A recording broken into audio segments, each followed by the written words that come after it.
Here today to kick off our Earth and Arbor Day celebration, I'd like to introduce Supervisor of East Fishkill, John Hickman.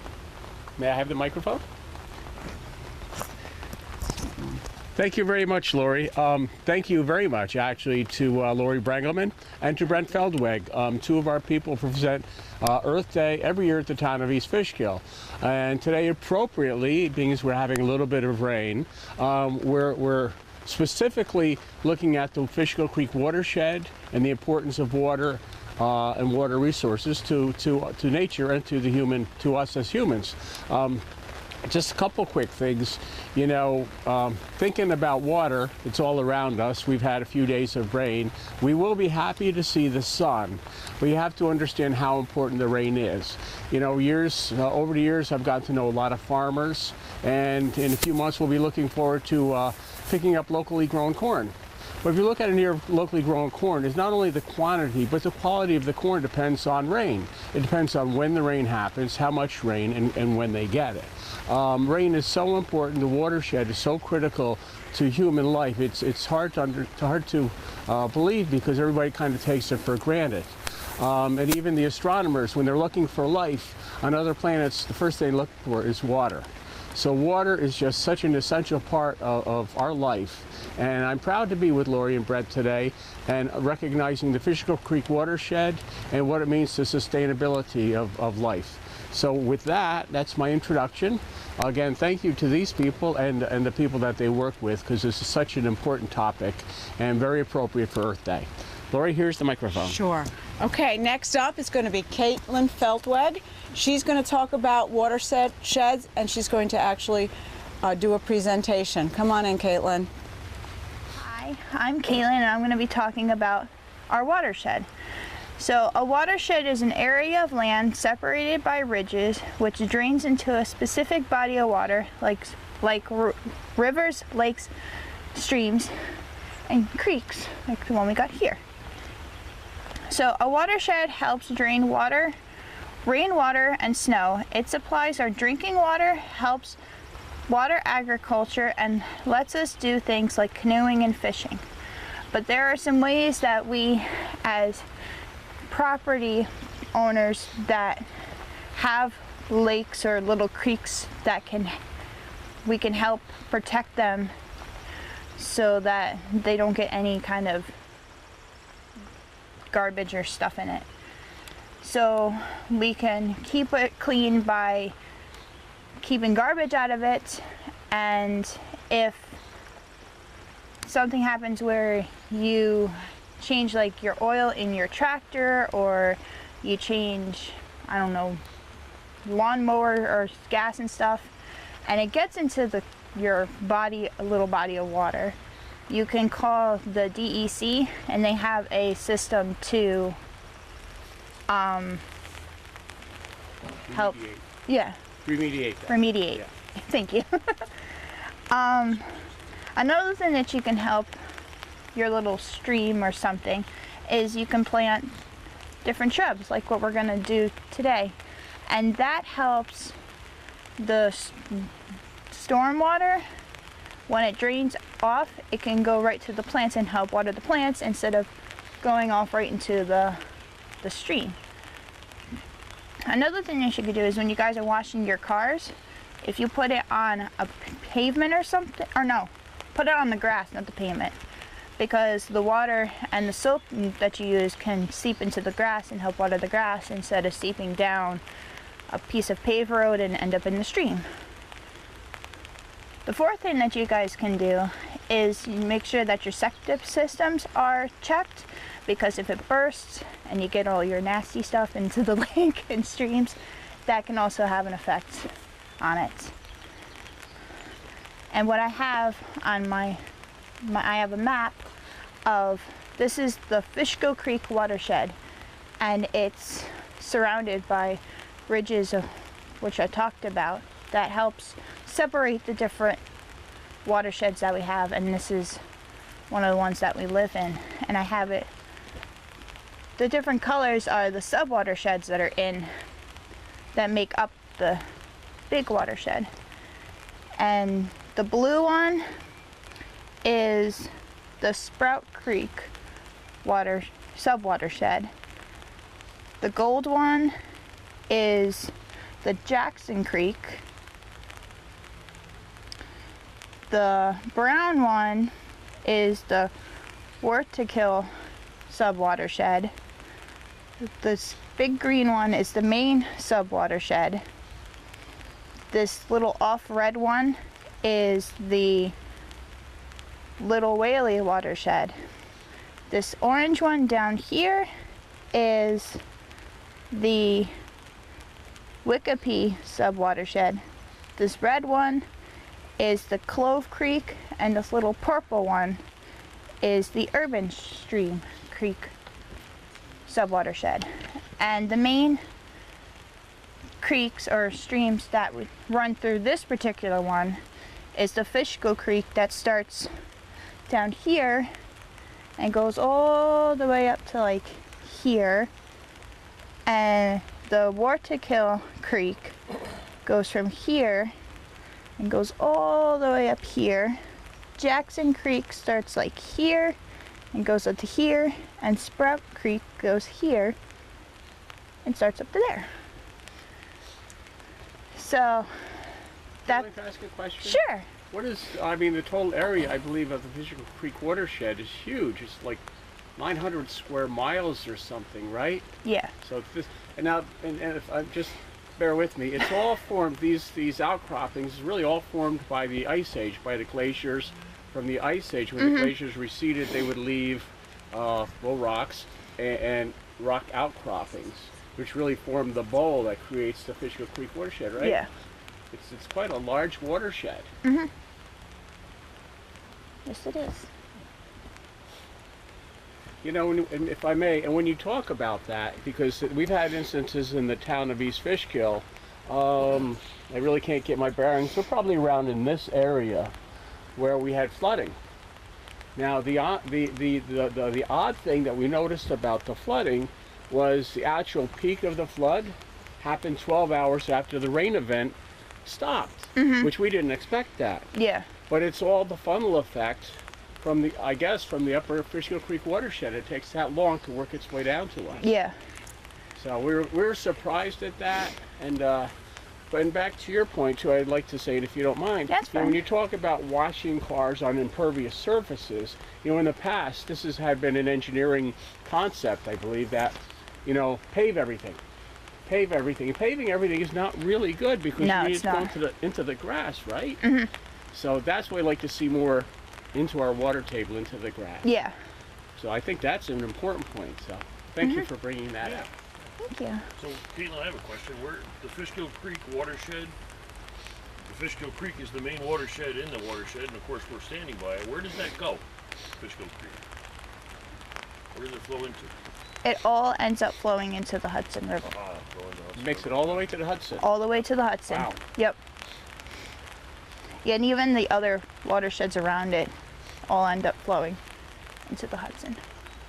So yeah, so it's interesting to see if you dump something up on the ground way up here in the village of Millbrook, which is right here, that could affect.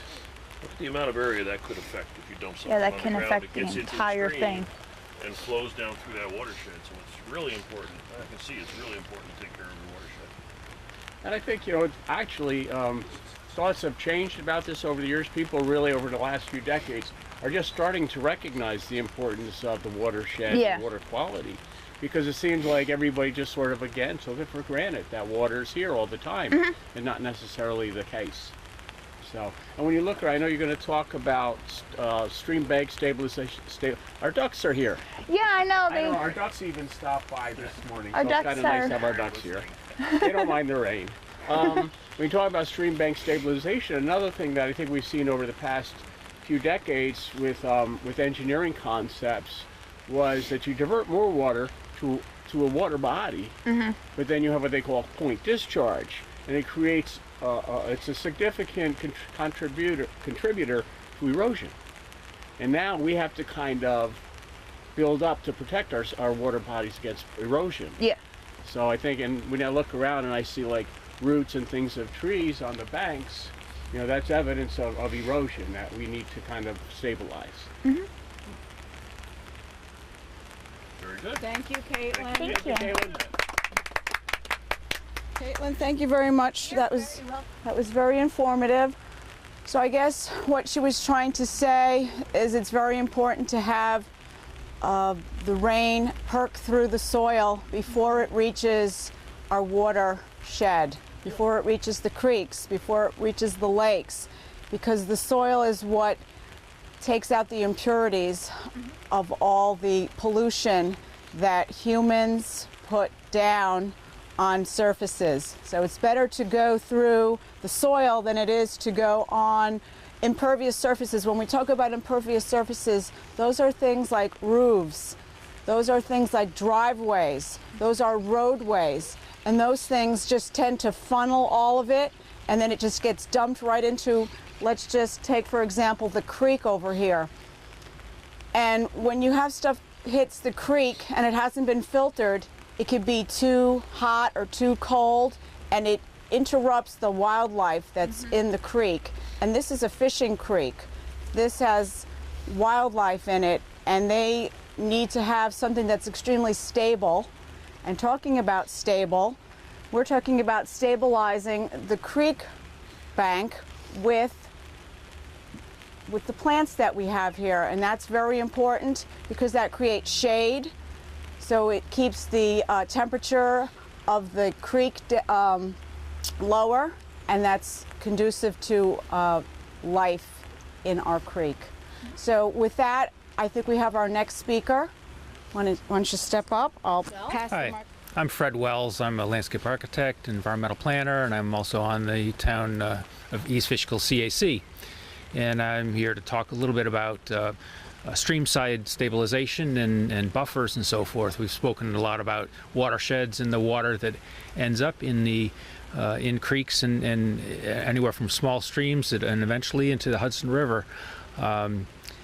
It's important that we try to minimize that, obviously, but also try to do other things that the homeowner might do if he's got a pond or a stream in his backyard, or that the towns and the state DOTs ought to do to protect our water from runoff and the pollutants that the runoff carries. So I'll talk a little bit about buffer treatments.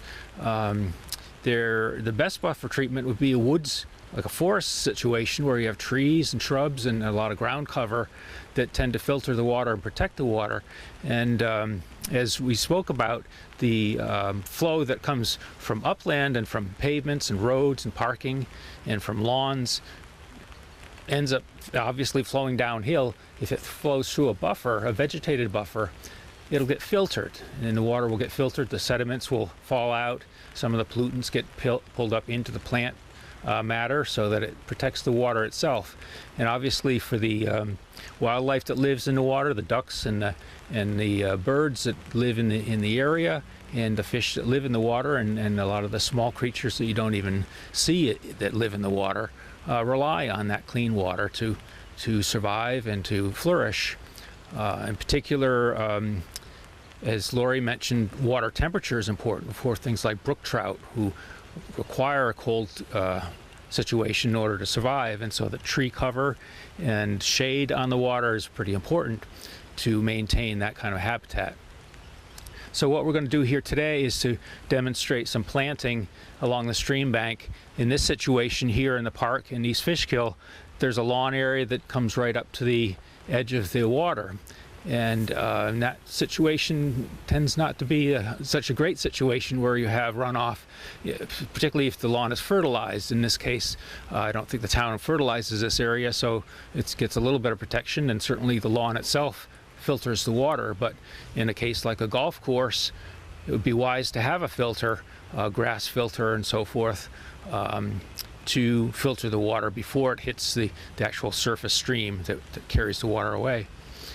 So what we'll be doing is planting here, demonstrating a planting along the stream bank, and which can flourish and maintain this water quality that it's so important to our environment and to our lives. So appreciate it. Thank you, Fred. That was very informative. now, are we going to do our planting at this moment? Okay, so we have Brent's going to help us, Fred's going to help us, John's gonna grab a shovel. I hope I don't fall in. No, we don't want anyone to fall in. Before we go, Lori, Okay. okay. Oh, sure, here. Let me Go just ahead. give a little scoop Yes, as give far a as little what scoop. we're gonna do here. You want me to show things, or Sure, if you want.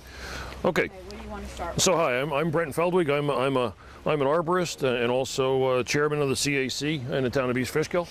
And Brad, what does the CAC stand for? The CAC is an advisory group, stands for the Conservation Advisory Council. Thank you. And we advise the town board and planning board and zoning board on environmental issues, and you know, sponsor cool things like we're doing today. So. Very good. We appreciate that. We like to do it.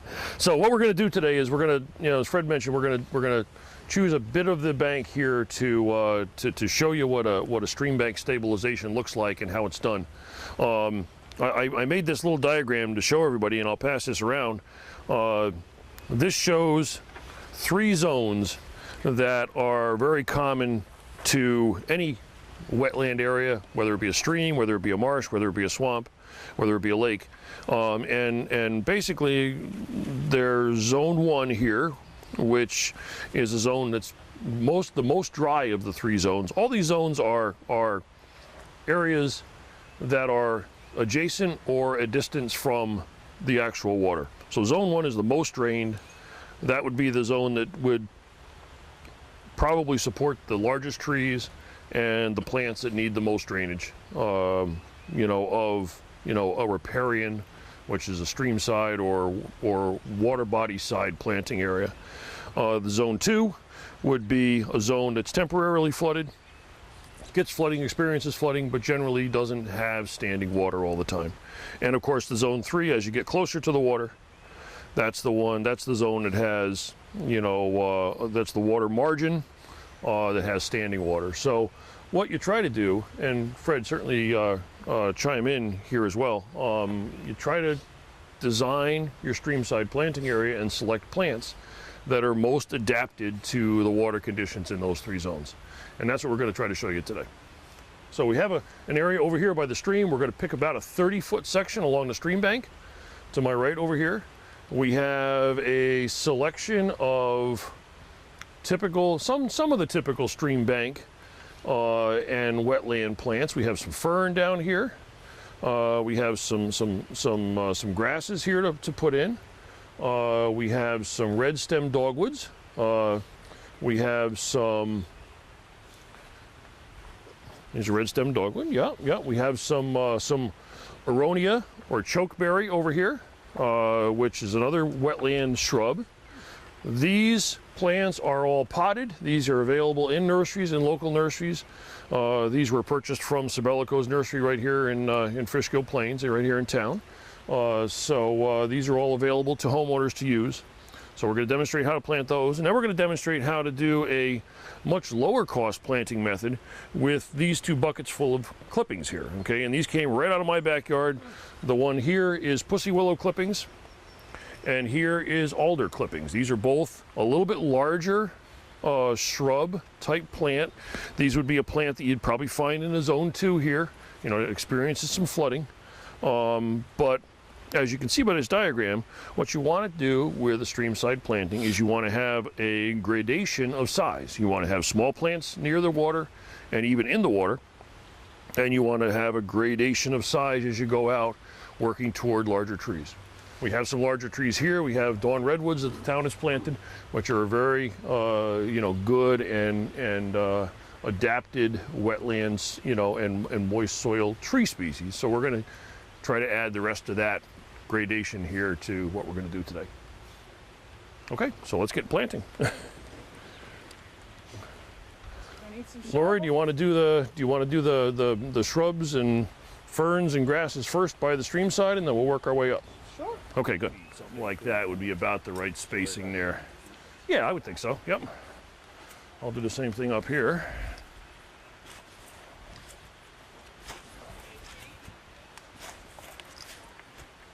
Yeah, take another about 6 to 8 feet, and that'll be a good spacing for the next one.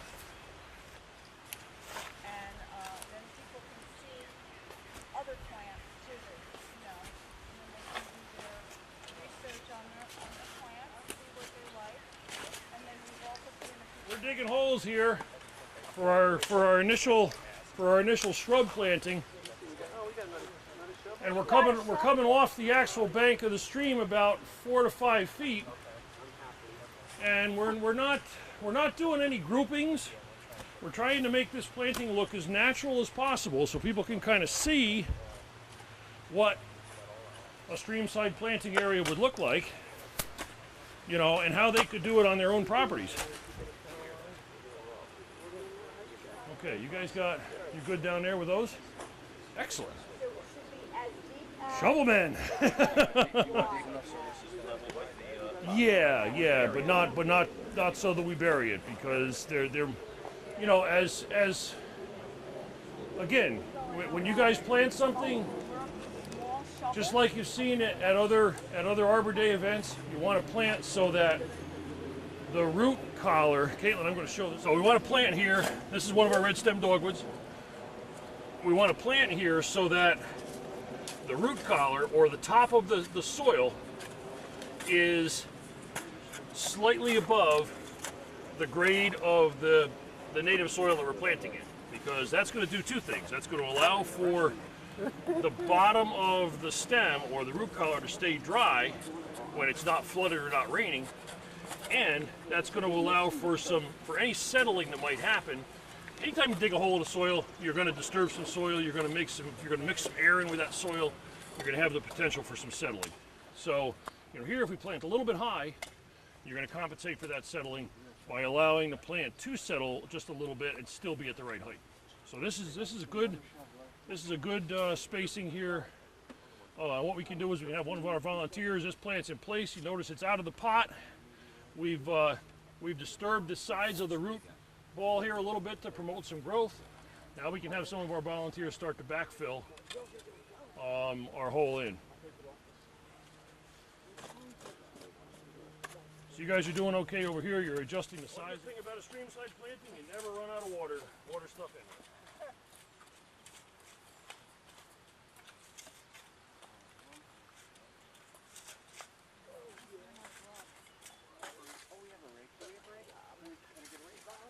How you guys doing? Water in here?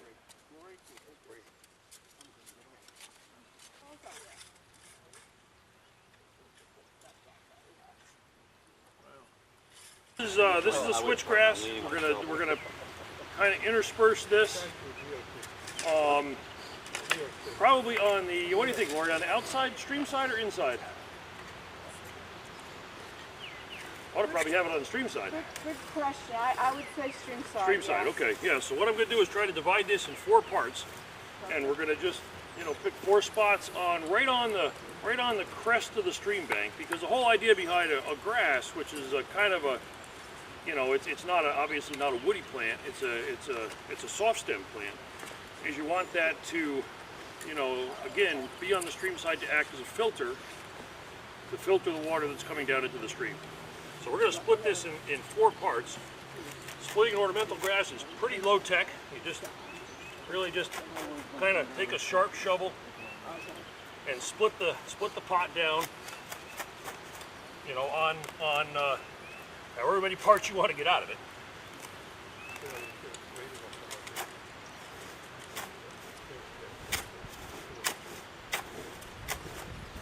Now we've got it separated.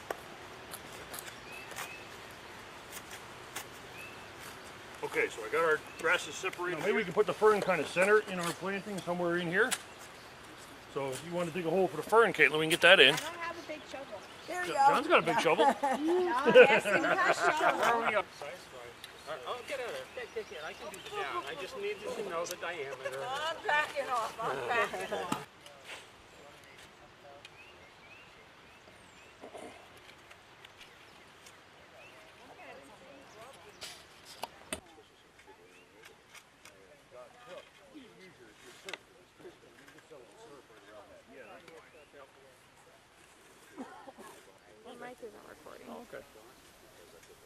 And some gradual increase in size, you know, between the grasses and the shrubs. Now the fern, we hope, will spread here. The whole idea with this streamside planting area here is that we're not going to mow this. We're going to put a little bit of fence around it, and we're going to let this area go back to natural conditions. So we're going to let the grasses develop, we're going to let the lawns grow longer here. You know, the whole idea is to put some vegetation between, as Caitlin and Fred said, between the water that's running off the land and the stream to provide a filter.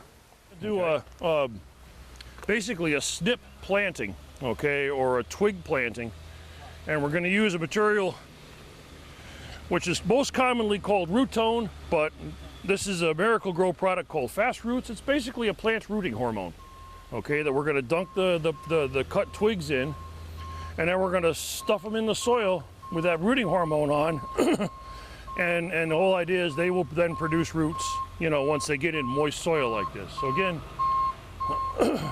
Lori's backing up. So we've got the willows, which are a real fast rooter. We got the alders, which are a semi-fast rooter. So what we're gonna do is we're gonna take a twig, and I'll kind of show you guys what we're gonna do. I'm gonna take a twig, a nice fresh twig. I cut these yesterday, so they're nice and fresh. And we're gonna cut about an 8 to 10 inch tip off of it. So there's about an 8 to 10 inch tip. Don't make any other cuts on it, okay? And then we're gonna moisten this lower couple inches of the tip. We're gonna dip it in the root hormone, and then we're gonna plant it in a slit, okay? And what that is, here, John, hold on to that for a minute, if you would. We'll grab a shovel. So all we're gonna do, this is gonna be our second row of shrubs and small trees here, and we can just randomly plant these around. We don't need a system to plant these. So what we're gonna do is we're gonna make a slit. You're gonna take the shovel, and you're gonna kind of keep it straight, maybe just on a little angle, and you're gonna just step it down in and pull it back, and now you've got a little slit in the soil. So you're gonna take that cutting, dunk it in the root tone, maybe 2 per hole. Is this root tone? That's root tone, yep. And then you're gonna just slide it in the slit. We'll wait till John gets, let me get you another one, John. So we'll do 2 pieces of pussy willow here. Give it a little dunk and shake the excess off back into the bucket. Here's another one, Fred. Shake the excess off, bring that right over to our hole. Wait till Fred's here and just stick it in, yep. And I'm gonna take the shovel out, and all you guys are gonna do is just step, just like that. And then we'll put a little bit of water on them. You kind of firm them in like that. And we're gonna, and if everything goes well, if we stay moist, then that'll sprout up, and we'll have a pussy willow or 2 coming out of this hole. We'll do that with the alders. And so anywhere between where we planted the shrubs and, oh, I don't know, about maybe like here would be our stopping point. Okay, I'll make a little hole there. So you guys can, I'll cut a bunch. We'll have one of us doing the root hormone. Grab a shovel, anywhere between that, make a slit, and you can go ahead and stick them in the ground. Those in, and then I'll do some willows. So we want to mix, so don't everybody grab alders. It needs alders. Okay. Both in? Okay. Just step down on that. And we need some water. Water for this guy, and water for that one we just put in there.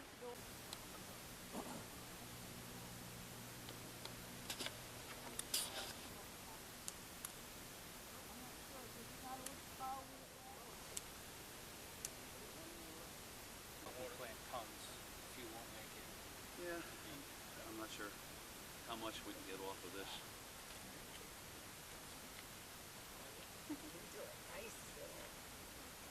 Good, yeah. Around this for a minute, and then we're gonna cut some, some split rail fence parts out of native eastern red Now cedar. we're going to take a little hike along the stream bank, along Fishkill Creek, and we're going to discuss some things about the watershed. We're going to point out some invasives. We're going to point out some native species. So come and follow us. Is the bank on the other side so high and steep? Yeah, is that from the glaciers? Is that, you think? Or, I mean, why is it that way? It's probably more from streamside erosion and watercourse erosion.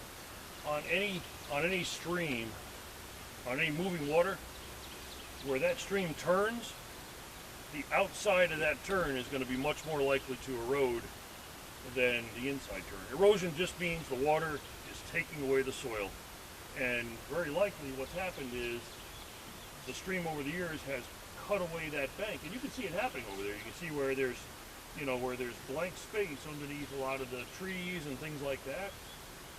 You know, people have dumped leaves down the bank and into the stream, which probably isn't the best thing in the world. But you can see where the stream has actually undercut many of the trees here. And what you're seeing is natural stream development. Streams don't stay in the same place they are.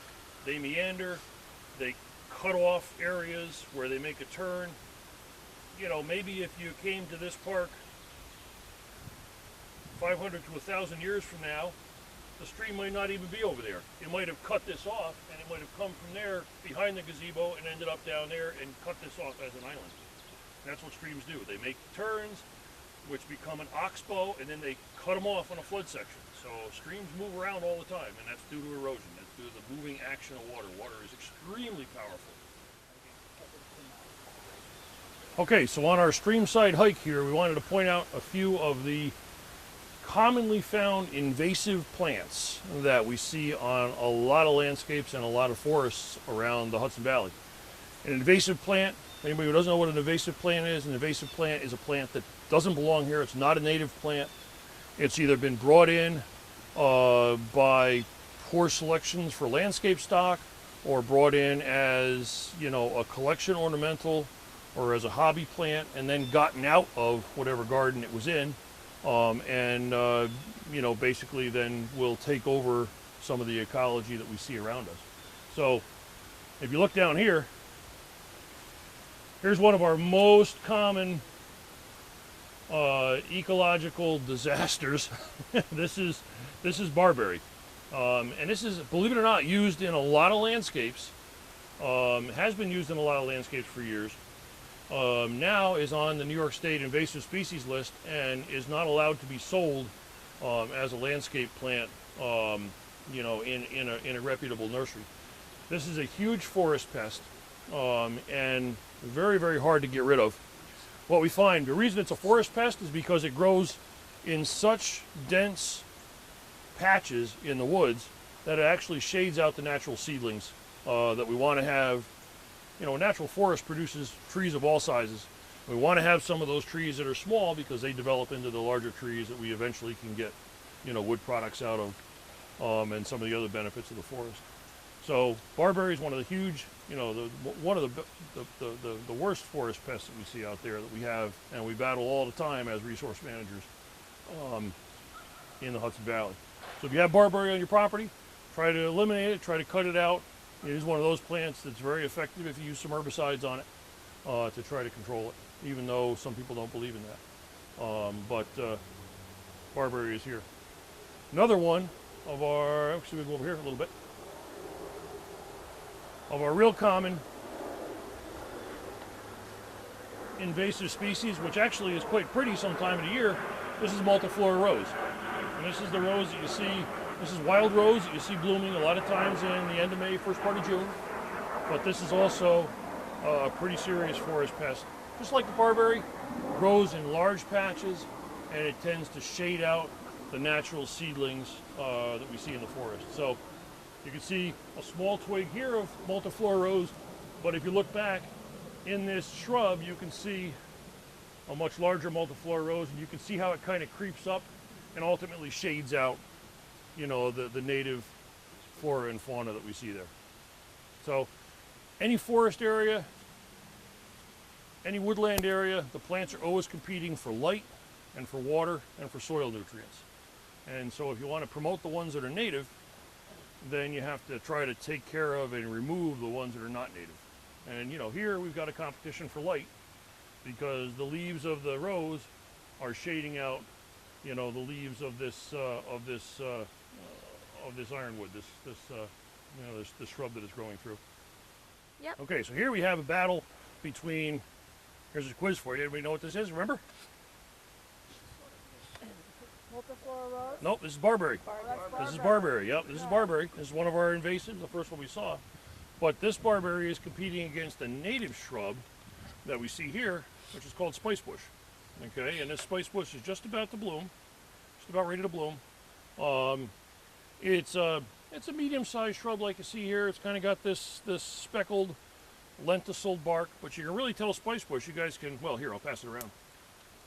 Take a little twig, scrape it with your thumb, take a sniff. Very aromatic. Pass that around. A really good way to tell spice bush. Okay. You can see you got a spice bush here, another spice bush over here that's not quite as far along as far as coming out in leaf. Kind of a tough time of year to tell what a tree is because you really can't see the leaves. The leaves are just starting to come out. A lot of times they look very different when they first start to sprout out than they do when they're fully out and fully emerged. But this is one of the desirable native shrubs that you'll see, and this is again a very good wetland indicator. A lot of times, if you see spice bush, then you are in a wet area. You are in a bit lower land area that is on the property. Okay. So what it looks like, what you can see here is someone's cut this to try to make space for the path, I presume. Unfortunately, they chose the wrong plant. They could have trimmed the barberry and it would have been a better choice. All right, here's another one that Brent points out, burning bush, which is this is a small twig of it, but again, this will get very large, and they spread by seeds. The birds love to eat the seeds and spread them around, and it'll populate a forest pretty rapidly. And again, this was a popular landscape plant until it was determined that it just spreads too rapidly to be safe for our natural areas. Just to show you guys a little bit about what barberry does too. Getting back to barberry, here's a little barberry. Okay, so you can see how well they spread. The birds, they produce a seed that the birds are really attracted to, and the birds will spread them around. The birds will eat them. The droppings will still contain the viable seed, and that'll produce a barberry sprout. You can see how rapidly they will colonize an area. You've got a barberry here, got a barberry over here. We've got another one there by the one we just looked at. Behind us, we've got a couple in amongst the rows. So, the invasive species are ones, they become invasive because they colonize that fast. We just stopped here because there's a massive herbaceous cover that's popping up here. It's a Solomon seal, which you see, which is kind of a lily type of plant that'll get fairly tall as it grows, in and amongst other native plants. That it's a good thing, and I'm sure there's some skunk cabbage in here. Here, I'll go over and point some out. These plants tend to grow where it's obviously where it's moist. You can see there's skunk cabbage, which is an indicator of wetland soils. And what Brent has in his hand is garlic mustard. Yeah, let's see, Brent. Okay.